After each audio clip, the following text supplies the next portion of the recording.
Hi, boys and girls. Mrs. Freeland here.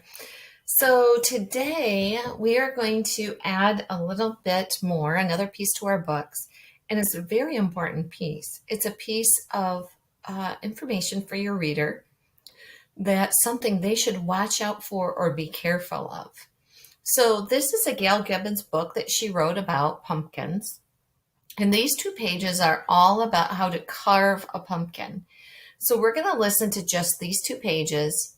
And we're going to think about what does the author, Mrs. Gibbons, tell us about how to be careful when we're carving a pumpkin. I bet you know how to be careful when you're carving a pumpkin.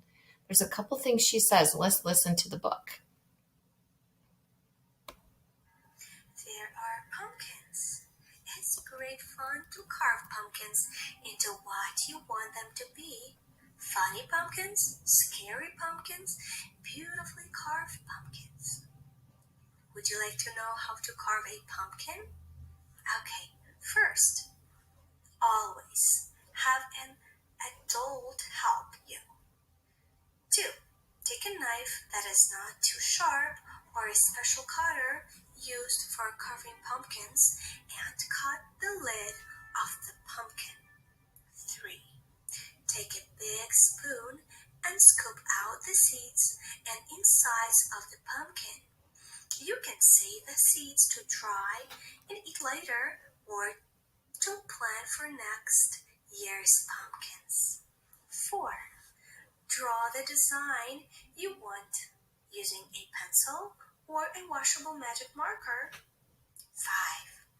Cut along the lines you drew. Be careful and always carve away from yourself. 6. Wipe away any magic marker lines and put the lid back on your pumpkin. It's ready for Halloween. Some people place a candle or a light inside and light it so the pumpkin will shine in all its glory on Halloween night.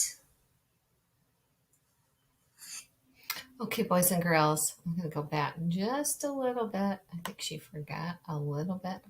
Right here it says, always have an adult place and light the candle.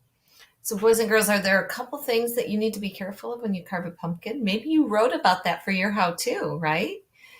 So I noticed that Mrs. Gibbons used the word always, and she wrote it really big. And when she wrote it really big, it was like, be careful. That's really something you want to pay attention to. When an author puts something in big letters, all capital, that means pay attention. Always have an adult help you, right? And always carve away from yourself, and always have an adult put the candle in and light the candle.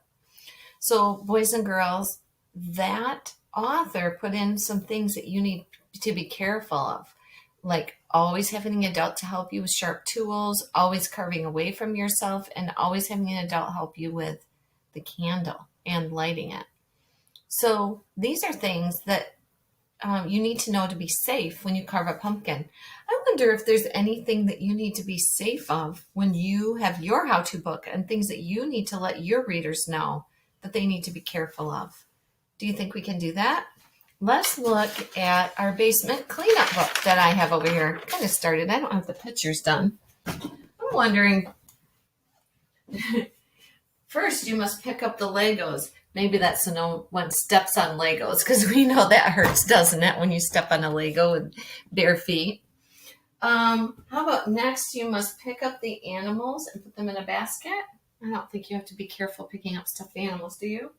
Then you must organize the books. I don't think you have to be careful doing that.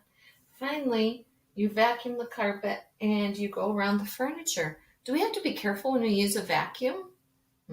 We do. I think one important thing is when you use a vacuum, you have to be sure everything's picked up so nothing gets sucked up in the vacuum. So how about, I'm going to add always with the big letters, ALWAYS, always pick up first before you vacuum. I think that's really important. because otherwise things will get sucked up in the vacuum, right?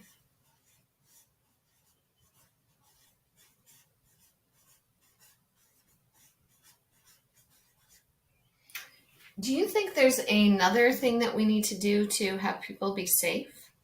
You know, I'm thinking when you clean a basement too, you don't want things to be on the stairway. So that's something you can say, always pick up all toys off the stairway because someone could trip and fall, right? So, boys and girls, today you're going to think of ways that you can keep your readers safe, and you're going to add that as a page in your book or a sentence, and you're going to use the big word always. So, like, always do this, always do that. So you can write, how to keep your readers safe as they try your how-to books. That's really important, boys and girls. All right, add those important steps today.